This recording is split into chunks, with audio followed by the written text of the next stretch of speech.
Today we are going to be reading No Bears by Meg McKinley, and this is a fiction book. I would most likely use this book when doing a unit on fairy tales because it does have many fairy tale characteristics and also fairy tale characters that students have seen before.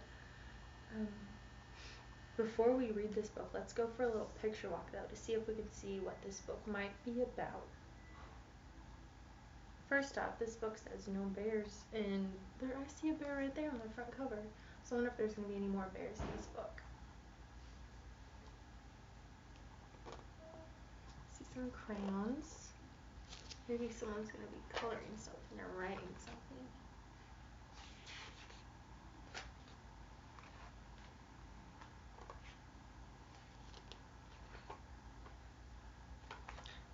I do see some more bears in this book. What else do you see?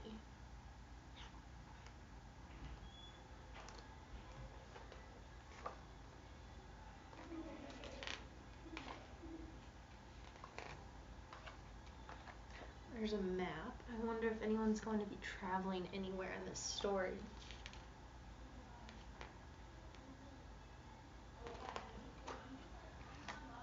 Look at this picture. I wonder if this is going to be a funny book or a scary book. It looks a little scary to me. This looks like a kind of a creepy forest. That looks like Red Riding Hood and the wolf too. There's some of our fairy tale characters that I talked about earlier.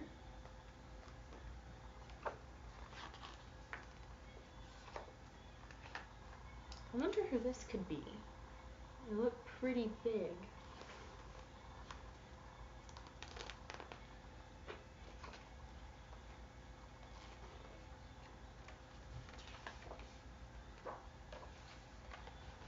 There's a lot more characters on this page than I think we've seen. This also looks happier than a couple of the other pictures we've seen earlier in this book.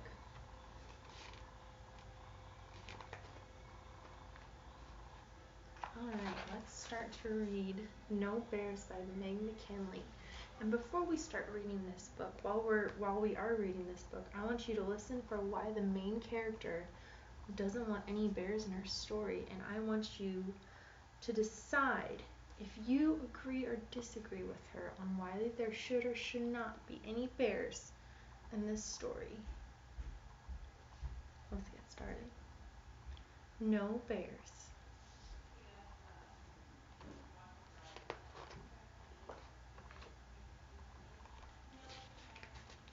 No Bears by Meg McKinley, illustrated by Layla Rouge. Hi, I'm Ella, and this is my book. You can tell it's a book because there are words everywhere.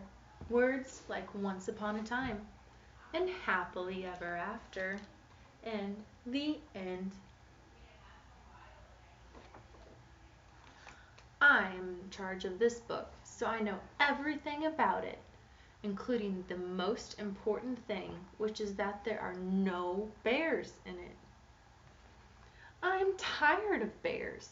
Every time you read a book, it's just bears, bears, bears. Horrible, furry bears, slurping honey in awful little caves.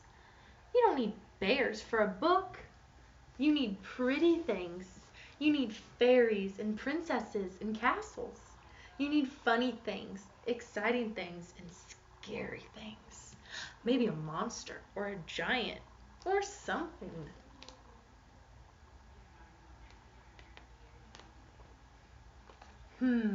Yes, I like the sound of that.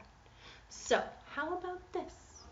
Once upon a time, there was a beautiful princess. The princess lived in a faraway castle with her father, the king, and her mother, the queen, and her fairy godmother, the fairy godmother. But no bears. Not even one. Yes, perfect. This is my kind of story. So, there were no bears in the castle, and there were no bears in the village. There were no bears in the whole entire kingdom, or the next one, or the next one. There were no bears in the deep, dark forest in the faraway lands. But what there was in the deep, dark forest and the faraway lands was, what do you think could possibly be in the deep, dark forest? Do you think happy things live in the deep, dark forest? Let's see if your predictions are right. A monster! An evil, terrible monster who wanted to steal the princess away so she could read him bedtime stories every night. Ooh, this is getting scary.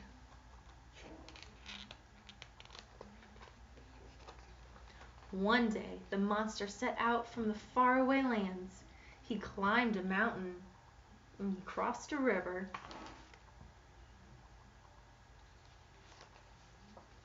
He stomped through one kingdom and the next one and the next one. So who was this that we saw earlier? That big monster, right?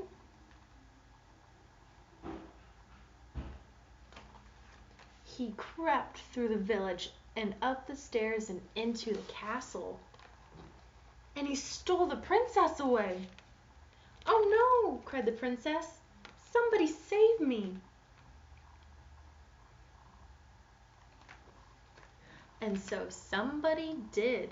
Up went the princess into the air. Crash went the monster down the stairs. Down came the princess safe in the tree. Splash went the monster into the sea.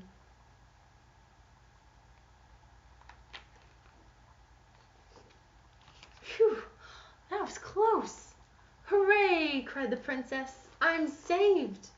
Then her father, the king, and her mother, the queen, threw a party for the fairy godmother, because everybody knew that she was the one who had saved the princess with her fantastical magic powers.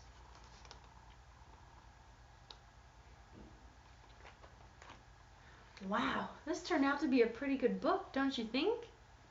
In fact, I think this has been the prettiest, most exciting, scariest, and funniest book ever.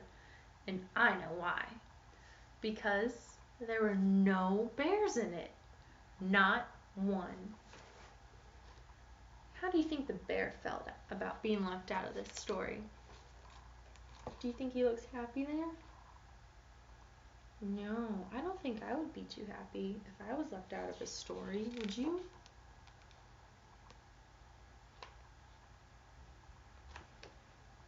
So now, there's only one thing left to do, and I think you know what that is.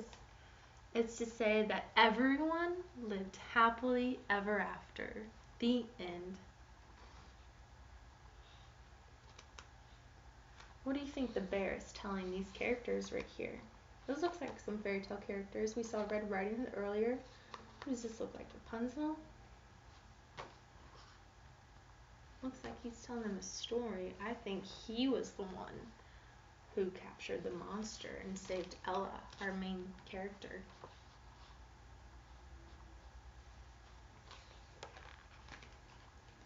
After reading this book to students, one thing I would ask them was, what are some characteristics this book has in common with other fairy tales? Because like I mentioned earlier, this does have many fairy tale aspects in it, such as the characters, magic. I would also ask, what would have happened if there really weren't any bears in this story? Because the title is No Bears. But we see a bear on almost every single page. I think we do see a bear on every single page of this story. So there really are bears in this story.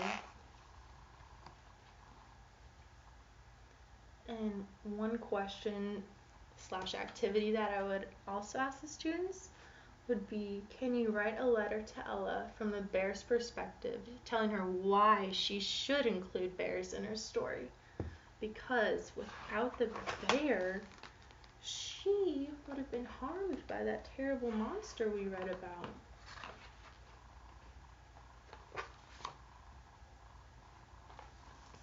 And that is No Bears by Meg McKinley. Illustrated by Layla Rouge.